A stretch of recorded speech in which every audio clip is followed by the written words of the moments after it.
Assalamualaikum warahmatullahi wabarakatuh.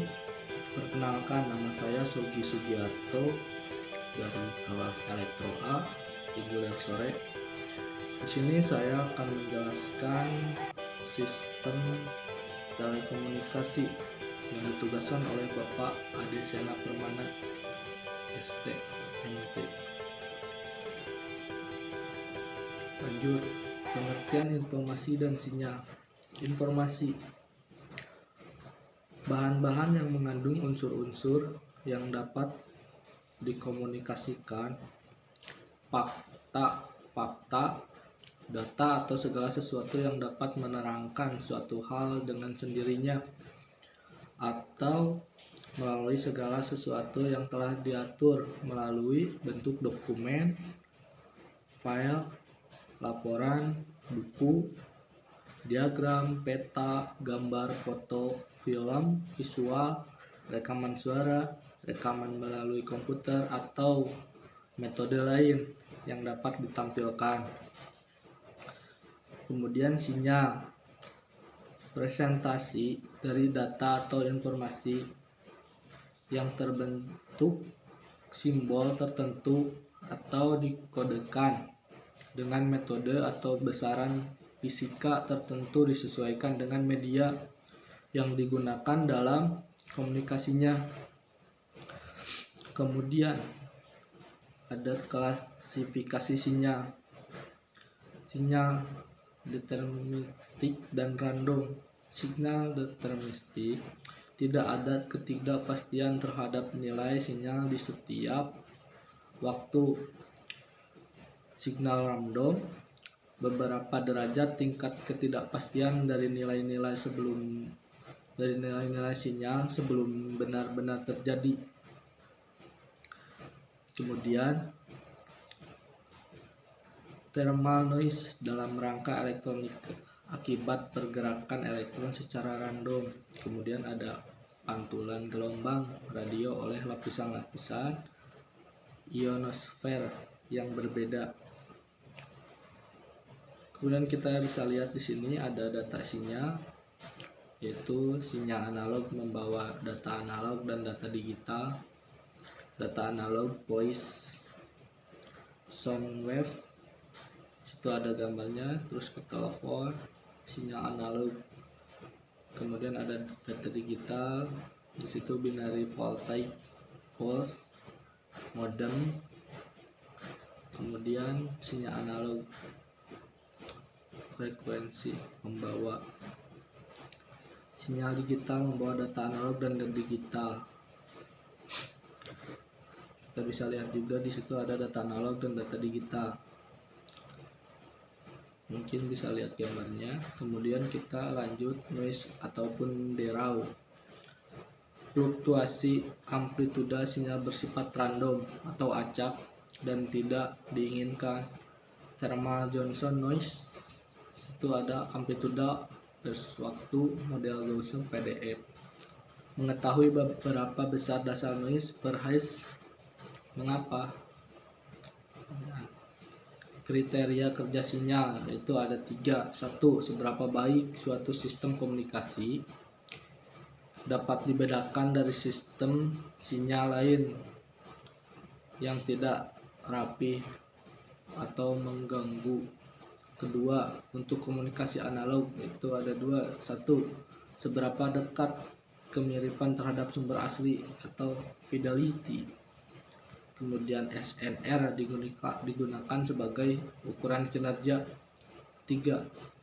Di situ ada untuk komunikasi digital, ada data rate, probability of error, disingkat jadi PE. Terus tidak ada kerusakan kanal atau no error. Terhadap noise, PE bergantung kepada data rate, daya sinyal, dan daya derau. Skema modulasi. Kemudian di sini kita lanjut, ada contoh-contoh sinyal. Sini ada sinyal, contohnya yang pertama, yang kedua, yang ketiga. Kemudian kita bisa lanjut lagi, ada interferensi sinyal. Interferensi adalah sinyal pengganggu yang tidak diinginkan di mana frekuensinya berdekatan atau sama dengan sinyal yang diinginkan, serta berdaya besar. Dalam dunia telekomunikasi dan IT yang berbasis satelit, ada hal yang tidak mungkin dihindari, yaitu gangguan atau interferensi. Namun, dengan batasan toleransi tertentu, masih dapat diterima. Ada beberapa jenis kategori interferensi, yaitu 1. Interferensi antar jaringan satelit adalah gangguan yang diakibatkan jarak antara satelit atau dengan yang lainnya. Kemudian ada interferensi jaringan interreal, adalah gangguan yang disebabkan frekuensi kerja dan sistem dan power yang dipancarkan atau transmitter. Kemudian ada interferensi cross polariasi, adalah pengganggu yang disebabkan dari pengguna frekuensi yang semua dan power yang dipancarkan atau transmitter. Kemudian interferensi CO channel antar kanal, adalah gangguan yang disebabkan oleh frekuensi channel atau tidak ada jarak antara kedua frekuensi, bisa ditulis buat band. Kemudian interferensi retransmit adalah gangguan disebabkan ketidaksempurnaan instalasi SD bumi atau SNG yang bekerja pada frekuensi 52/88 Hz sehingga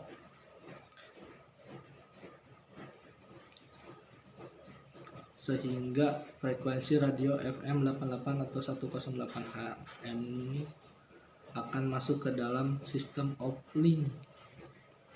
Kemudian interferensi intermodulasi antar carrier adalah gangguan ini ketidaklinearan dari power amplifier atau HPA bila digunakan untuk multi carrier terjadi akibat ada kedekatan satelit, converge yang saling overlapping, band frekuensi yang sama.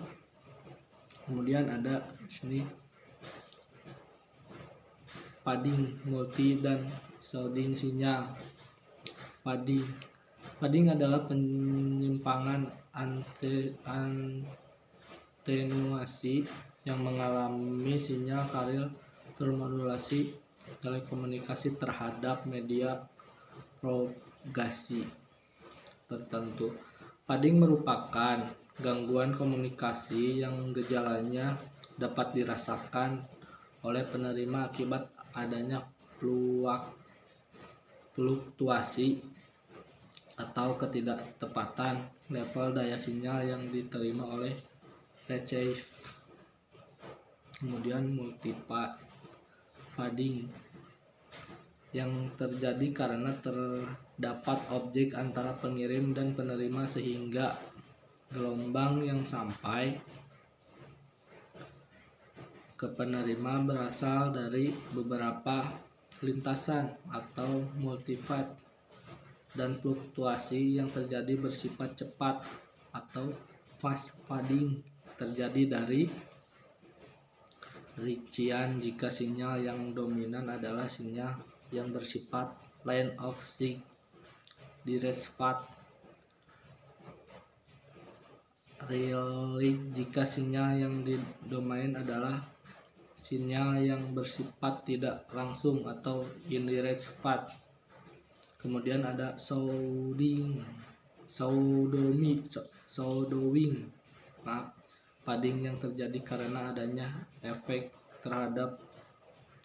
terhalang sinyal sampai ke penerima akibat oleh gedung bertingkat, tembok, dan lain-lain.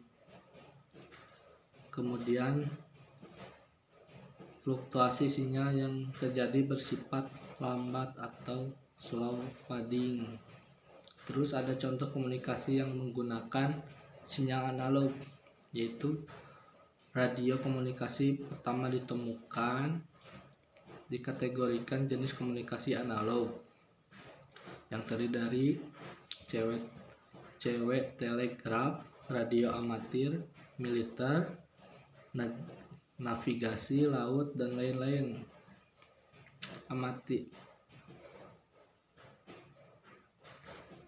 Ada amatir dan lain-lain. AM, VSB mode, TV band sempit atau FM, dan band lebar. Komrad, mungkin cukup sekian penjelasan saya mengenai sistem telekomunikasi.